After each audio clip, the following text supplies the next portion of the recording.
சேவர் கொடியுடை காவலன் பூமியில் சிந்தை கவர்ந்த வண்டி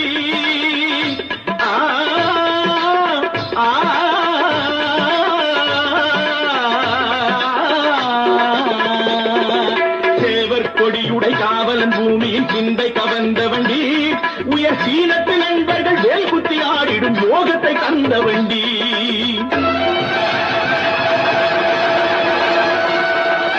தென்னை கனிந்தொரு தேங்காய் கொடுத்தது செட்டி முருகனுக்கே தென்னை கனிந்தொரு தேங்காய் கொடுத்தது செட்டி முருகனுக்கே அதில் இன்னும் 1 லட்சம் போட்டுடைத்தார் அந்த இன்ப தலைவனுக்கே